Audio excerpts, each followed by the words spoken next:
Hello, curious minds of the shadows. They say that being kind is supposed to win you friends. But what if I told you that sometimes kindness is exactly what makes people despise you the most? Welcome to this corner, where we dive into the depths of dark psychology and the ideas of great thinkers like Carl Jung. Before we begin, if you're fascinated by the hidden forces that drive human behavior, don't forget to like this video and subscribe, because here we don't just scratch the surface, we tear it open. Now, let's talk about this paradox. You smile, you help, you give, without expecting anything back. And yet, there are people who can't stand you. Jung believed that the human psyche hides shadows that we don't want to admit, even to ourselves. When someone is too nice, they can act as a mirror. They reflect those unacknowledged shadows, those insecurities, that envy we try to bury. And what do humans usually do when they face a reflection they don't like? They hate the mirror instead of facing their own flaws. Think about it. Imagine a person who always offers support, who's never confrontational, who radiates patience. To many, that seems admirable, but for others, it's unbearable. Why? Because your kindness exposes their bitterness. Your patience shows their lack of control. Your generosity highlights their selfishness. They don't consciously decide to hate you. It's their unconscious screaming. This person makes me feel small. Jung would say, they're projecting the parts of themselves they refuse to see onto you. It's like that story of the traveler who offered bread to a starving villager.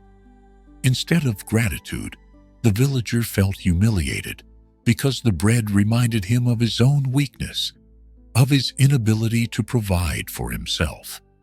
So instead of loving the traveler, he despised him. The same happens in daily life. Your niceness can be interpreted as a threat, a spotlight shining on what others desperately try to hide. Sometimes people don't just hate you for being kind. They hate you because they suspect your kindness isn't real. Jung warned that what looks pure on the surface often hides deeper instincts beneath. When you are consistently nice, people begin to wonder, what's the catch? What mask is this person wearing? That suspicion grows from their own inner shadows. If they've used kindness in the past as manipulation, they'll assume you're doing the same. Picture a workplace where one colleague always brings coffee for everyone, never complains, always offers help. At first, people smile and thank them. But over time, whispers start. Why are they always so helpful? Do they want to look superior? Are they trying to make us feel guilty? What began as kindness transforms into a trigger for distrust. Your actions haven't changed, but their perception has been poisoned by their own projections. Jung once wrote that what irritates us in others can guide us to what we haven't reconciled within ourselves. So when someone can't stand your kindness, it's rarely about you. It's about their own unresolved battles.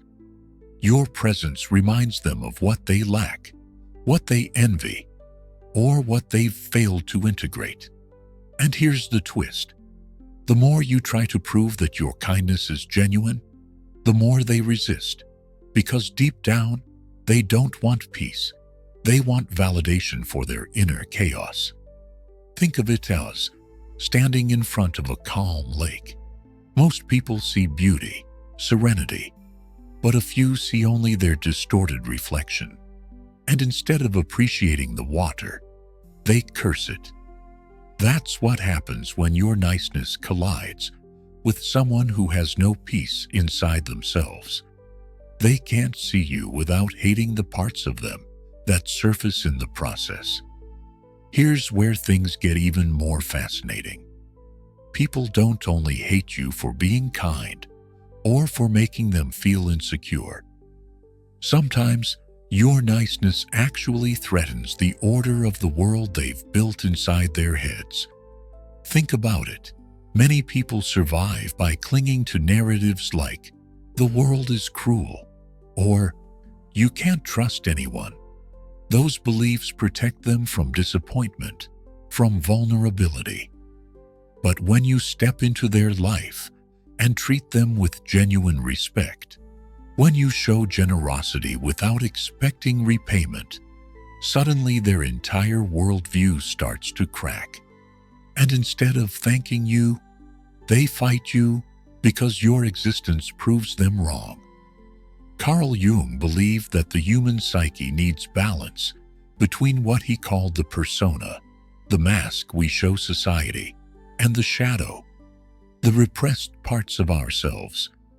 When someone's shadow is full of distrust, envy, and fear, meeting a person who radiates kindness feels like an attack on that mask. You don't just hand them a smile, you rip away their shield. And people hate nothing more than being exposed. Imagine a man who has spent his whole life convinced that everyone is selfish. That belief has kept him safe. It justifies his coldness, his distance. Then he meets someone who is unfailingly kind to him, no matter what. At first, it feels good. But as days pass, he begins to grow uncomfortable. Every kind gesture whispers, "Maybe you've been wrong. Maybe you didn't have to live so hard, so bitter." Instead of embracing that revelation, he resents the one who brought it. Because if he admits your kindness is real, he has to face decades of wasted time, of closed doors, of love never given. It's easier to hate you than to confront that pain. And here's the irony. The very people who reject you for your kindness are often the ones who crave it the most. It's like someone dying of thirst, but too proud to drink from the glass you're offering. They'll slap it out of your hand, not because they don't want the water, but because taking it would mean admitting they were thirsty in the first place. Jung would say, they are projecting not only their shadows, but also their deepest needs. They hate you because they need you, and that contradiction burns them from the inside out. Think also of social dynamics in groups. In school, at work, even among friends. When you're the nice one, others may feel you disrupt the natural hierarchy. Niceness is power. It can make others look small, guilty, or less admirable. In primitive tribes, standing out in any way could make you a target. Human beings haven't lost that instinct, so your kindness, instead of being seen as harmless, is interpreted as a form of superiority. People whisper, "Who do they think they are? Acting so good." And slowly dislike turns into hostility. What Jung teaches us is that hatred born from your niceness has almost nothing to do with you. It's a reflection, a shadow, a hidden conflict playing out inside the other person. But that doesn't make it any less dangerous, because unconscious hatred can be as sharp as a knife. Now let's peel back another layer of this paradox. Sometimes people don't just hate you for being kind. They hate the light you carry. Jung insisted that every person holds within them both light and darkness. And most people aren't ready to face the brilliance in others because it exposes the darkness they keep hidden. Your kindness, your calm presence, even the way you refuse to engage in petty cruelty. It can feel like a spotlight shining directly on someone's insecurities. And no one likes standing under a light that reveals their scars. Think of this. A woman works in an office where gossip and competition dominate. Most people survive by playing the game, flattering the boss, criticizing coworkers behind their backs, showing fake smiles. Then comes one person, kind without being naive, helpful without seeking reward, genuine without performing. That authenticity becomes intolerable. It doesn't fit the rules everyone else has silently agreed to play by. Her kindness becomes rebellion, and rebellion is threatening. So they brand her as fake, manipulative, or arrogant, not because of who she is, but because she refuses to be who they are. There's another dimension Jung pointed to: envy. Envy isn't just wanting what someone else has, it's resenting them for being what you're not. When your kindness flows naturally, it's like a superpower others can't access. They see you and think, why can't I be like that? Why does their presence make me feel so heavy? Instead of asking those questions honestly, envy transforms into hatred. And here's the cruel twist: people would rather destroy what they envy than learn from it. That's why the kind-hearted are often the first to be betrayed, mocked, or excluded. Let me tell you a story. In a small village, there lived a healer who never charged for her remedies. People came to her with fevers, broken bones, lost hope, and she always gave what she had. At first, the villagers adored her, but slowly whispers began. Some said she must be hiding something. Others claimed she gave freely only to feel powerful. Eventually, fear and envy took root so deeply that when a bad harvest struck, they blamed her. The healer, who had done nothing but give, became the enemy. And this is the ancient story of human nature. Kindness, when it cannot be understood, is demonized. Jung believed that these reactions reveal what he called the shadow projection. It's not you they hate. It's the part of themselves they can't accept. You remind them of who they are not, of what they lack, of everything unresolved within them. But instead of thanking you for being a mirror, they smash the mirror so they don't have to see. And this brings us to a darker truth.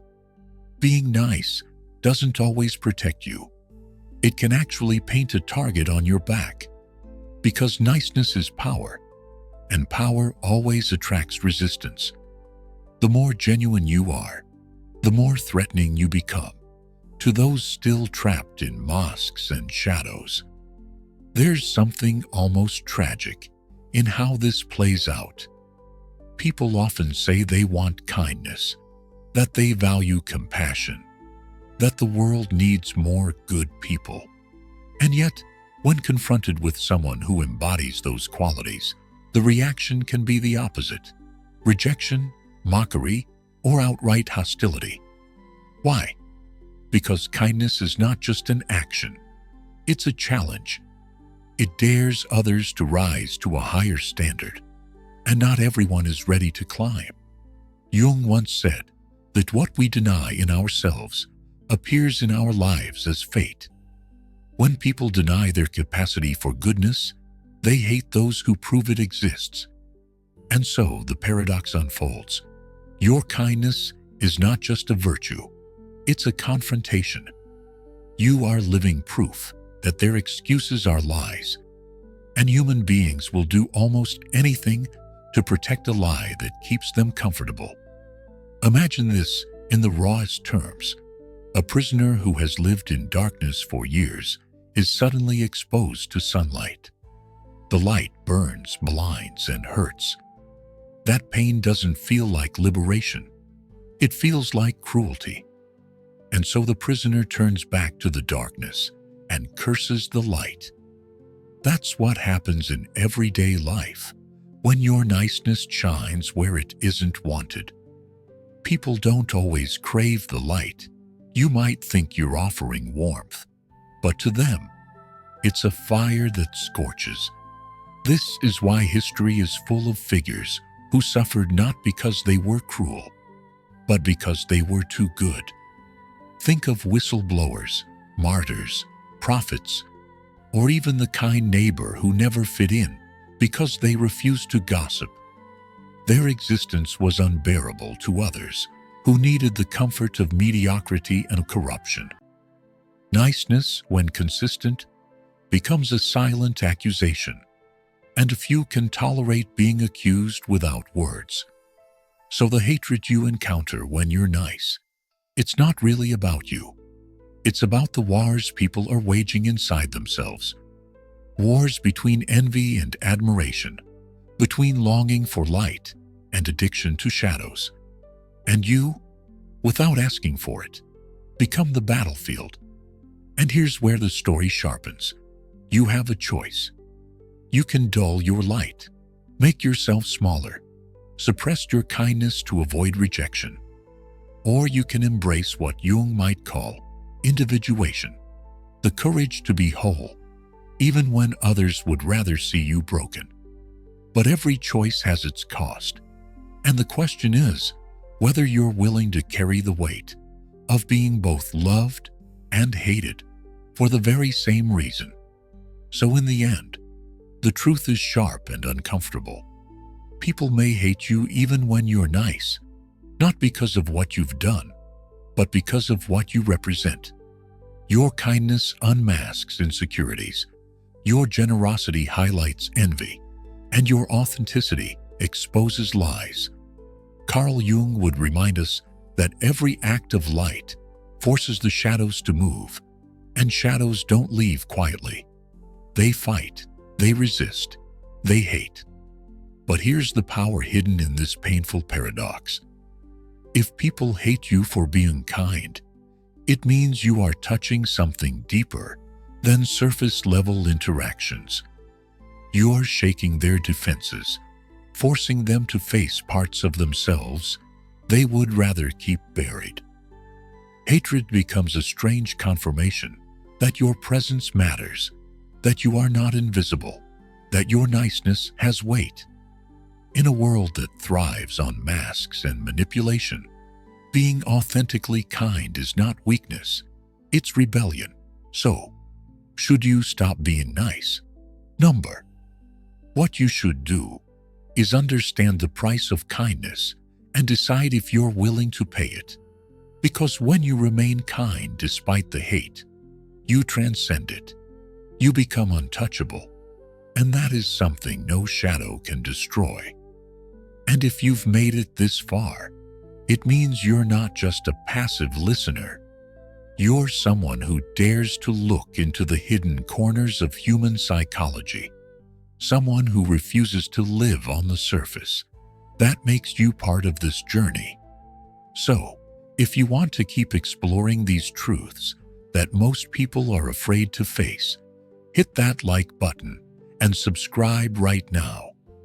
Together, we'll keep tearing down the masks and shining a light on the shadows.